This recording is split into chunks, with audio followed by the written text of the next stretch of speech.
نحمده ونصلي على رسوله الكريم اما بعد فاعوذ بالله السميع العليم من الشيطان الرجيم من حمزه ونفخه ونفسه بسم اللہ الرحمن الرحیم۔ آج کا ہمارا سبق تفسیر سورہ یونس کی آیت نمبر 50 سے لے کے 53 تک ہے۔ تفسیر سورہ یونس کی آیت نمبر 50 سے لے کے 53 تک۔ قل ارأیتم، کہہ دیجئے ارأیتم تمہارا کیا خیال ہے یا کیا تم دیکھتے نہیں ہو۔ ارأیتم بیسیکلی توجہ کرنے کے لیے، توجہ مبذول کرنے کے لیے یہ لفظ استعمال کیا جاتا ہے۔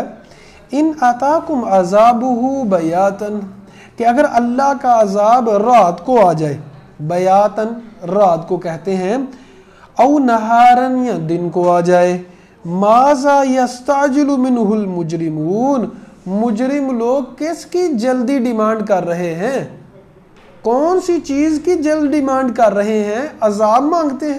مشرکین مکہ عذاب مانگا کرتے تھے، نبی کریم صلی اللہ علیہ وسلم کا انکار کیا کرتے تھے، اور جب نبی کریم صلی اللہ علیہ وسلم کہتے تھے کہ عذاب سے ڈر جاؤ، بچ جاؤ، تو مشرکین مکہ کہتے تھے کہ آپ عذاب وہ نازل کر دیں ہمارے اوپر۔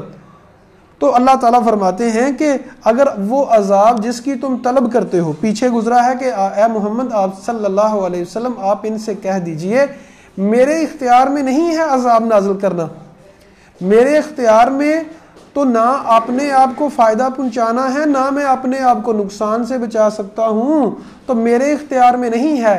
اب اللہ فرماتے ہیں کہ لوگو اگر وہ عذاب جو تم مانگتے ہو اگر دن کو آ جائے یا رات کو آ جائے تو کون ہے جو اس سے بچ سکتا ہے؟ پھر تم نے مدد تو اللہ سے ہی مانگنی ہے، تو کیوں ایسی چیز کی ڈیمانڈ کرتے ہو؟ یہاں ہمیں یہ بھی سمجھ لینا چاہیے کہ انسان بعض دفعہ جذباتی ہو کے یہ کہتا ہے کہ اللہ کرے میں مر جاؤں، یا اپنے بچوں کو یا اپنے رشتہ داروں کو قریبیوں کو بد دعا دے دیتا ہے۔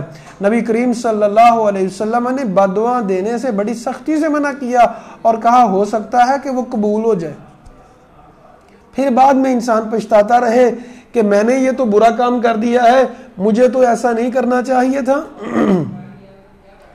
تو بد دعا جو ہے نہیں مانگنی چاہیے کسی کے لیے، نہ اپنے لیے، اپنے بچوں کے لیے غصے میں آ کے یا موت مانگنا، یہ بھی درست نہیں ہے۔ نبی کریم صلی اللہ علیہ وسلم نے فرمایا کہ اگر کسی نے مانگنی ہی موت ہے تو پھر یوں کہہ سکتا ہے اے اللہ جب تک زندگی میرے لیے بہتر ہے مجھے زندگی عطا فرما، اور جب میرے لیے موت بہتر ہو تو پھر مجھے موت عطا فرما دینا۔ لیکن ویسے کہنا کہ اللہ کر کے میں مر جاؤں یا اللہ کر کے تم مر جاؤ، تو یہ چیزیں کہنا درست نہیں ہوتا، یا عذاب کی ڈیمانڈ کرنا۔ تو اللہ تعالیٰ فرماتے ہیں کہ اگر وہ عذاب آ جائے تو کون ہے تمہیں بچانے والا؟ ماذا یستعجل منہ المجرمون، اللہ فرماتے ہیں یہ مجرم لوگ کس چیز کی ڈیمانڈ کرتے ہیں؟ ڈیمانڈ تو کرنی چاہیے اچھی چیزوں کی، ڈیمانڈ تو کرنی چاہیے نیکیوں کی، ڈیمانڈ تو کرنی چاہیے کہ ہم نیک بن جائیں، ڈیمانڈ تو کرنی چاہیے کہ اللہ عذاب سے محفوظ رکھے، ڈیمانڈ تو کرنی چاہیے اللہ ہمیں شفا عطا فرمائے، ڈیمانڈ تو کرنی چاہیے اللہ ہمارے رزق میں اضافہ فرمائے، دعا کرنی چاہیے، ڈیمانڈ کرنی چاہیے۔ لیکن یہ مجرم لوگ مانگتے ہیں تو عذاب مانگتے ہیں۔ اگر اللہ کا عذاب آ جائے تو کون ہے اللہ کے عذاب کو دور کرنے والا؟ مطلب اللہ کے عذاب کو کوئی دور کر سکتا نہیں ہے۔ جب اللہ کا عذاب آ جاتا ہے تو اللہ لیس لہ دافع، جب اللہ کا عذاب آ جاتا ہے ان عذاب ربک لواقع، سورۃ الطور میں فرمایا بے شک تیرے رب کا عذاب آنے والا ہے، ما لہ دافع، اس عذاب کو کوئی روک نہیں سکے گا۔ تو یہاں اللہ فرماتے ہیں کہ لوگوں تم عذاب کی جو ڈیمانڈ کرتے ہو اگر اللہ رات کو نازل کر دے یا دن کو نازل کر دے کون ہے جو اس کو دور کرنے والا ہے؟ کوئی نہیں کر سکتا اللہ کے علاوہ۔ ثم، کیا پھر بھی اذا ما واقع آمنتم بھی، جب تمہارے اوپر عذاب آ جائے گا تو پھر ایمان لاؤ گے؟ جو تم ڈیمانڈ کرتے ہو عذاب اگر آ گیا تو پھر تم ایمان لاتے ہو۔ اصل میں متکبرین لوگ جو ہوتے ہیں، تکبر کرنے والے لوگ جن میں عاجزی نہیں ہوتی، ان کا بات بات میں یہی جواب ہوتا ہے دنیا کی ہماری سوسائٹی کی مثال کچھ اگر آپ نے دینی ہو لینی ہو تو کچھ ایسے کہہ سکتے ہیں کہ اگر کوئی برا انسان ہے اسے کہتے ہیں یار میرے پیسے دے دو، اگر نہیں دو گے تو میں پرچہ کروا دوں گا یا میں مطلب کوئی کام کروں گا، تو وہ کہتا ہے کروا دو، مجھے کیا پرواہ ہے، پولیس کو لے آؤ، مجھے کیا پرواہ ہے۔ تو نبی جب بھی ظالم لوگوں کو نبی دعوت دیتے تھے توحید کی اور ساتھ کہتے تھے کہ اللہ کے عذاب سے ڈر جاؤ، تو وہ کہتے تھے لے آؤ اللہ کا عذاب، ہمیں کون سا ڈر لگتا ہے۔ جس طرح نوح علیہ السلام نے اپنے بیٹے سے کہا بیٹا تو نے ٹھیک ہے کلمہ نہیں پڑھا، تو نے اللہ تو وحدانیت کا اقرار نہیں کیا، اپنے باپ کو ہی نبی نہیں مانا، مجھے نبی نہیں مان رہے، تو ایسے کر ہمارے ساتھ کشتی میں بیٹھ جا۔ نوح علیہ السلام کے بیٹے نے کہا کہ میں کوئی نہ کوئی وسیلہ ڈھونڈ ہی لوں گا، کوئی نہ کوئی جگاڑ لگا ہی لوں گا، مجھے نہیں پرواہ عذاب کے۔ پھر جب عذاب آیا تو اس نے تہس نہس کر دیا سب کو۔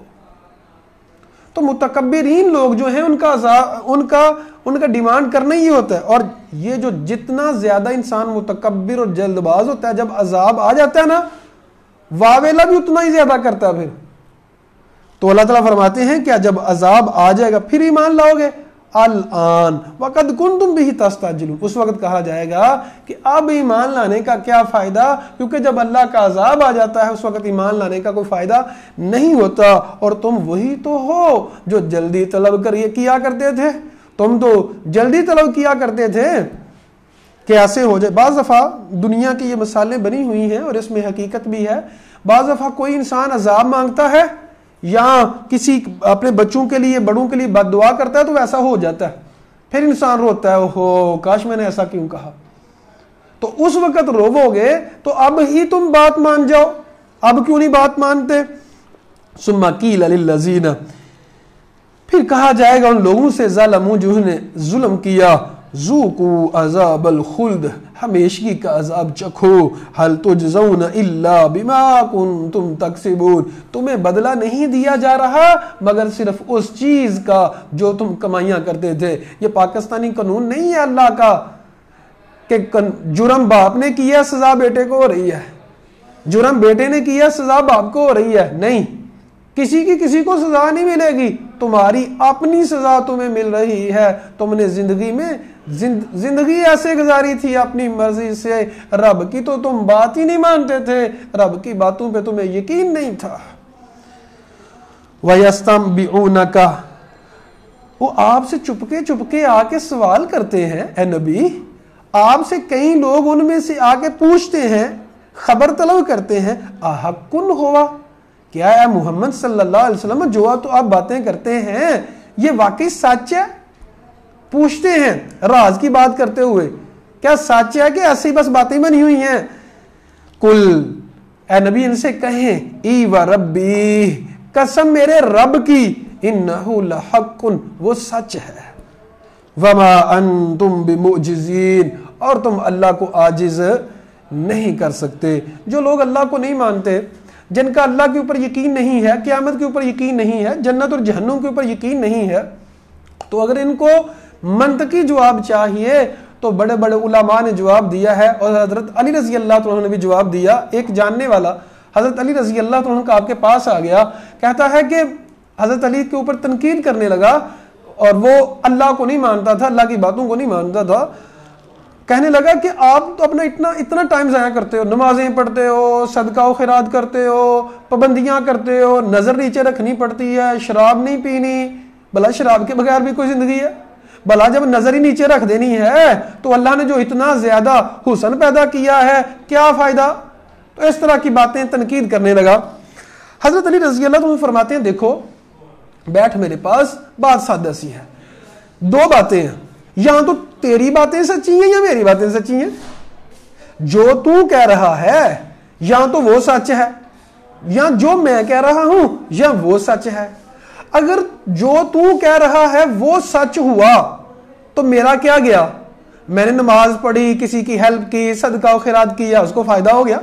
نماز پڑھی تو گناہوں سے بچے رہے، ظاہری بات ہے مصروف رہتے ہیں تو کسی کو تنگ نہیں کرتے، تو میرا تو کچھ نہیں گیا، مجھے تو پھر بھی فائدہ ہی فائدہ، کوئی نقصان نہیں ہوا۔ اب سوچ، اگر جو میں کہہ رہا ہوں، جو ہمارا دین کہتا ہے وہ ہوا سچ، تیری تو تباہی ہو گئی، تو برباد ہو گیا، سب کچھ ختم ہو گیا تیرا۔ تو رزق زیادہ کس میں ہے؟ دہریہ بننے میں۔ رزق زیادہ کس میں ہے؟ اگر ہم دین سے ہٹ کے بھی سوچیں تو، اسلام سے ہٹ کے سوچیں تو، عقل سے صرف سوچیں تو، پھر بھی جواب یہ ہے کہ کامیابی یہی ہے ہم اللہ کی بندگی میں آ جائیں، اللہ کے بندے بن جائیں اور شریعت کی پاسداری کریں۔ اللہ سے دعا ہے اللہ حق بات کو سمجھ کر اس پر عمل کرنے کی توفیق عطا فرمائے۔ اقول قولی ھذا استغفر اللہ لی ولکم ولسائر المسلمین۔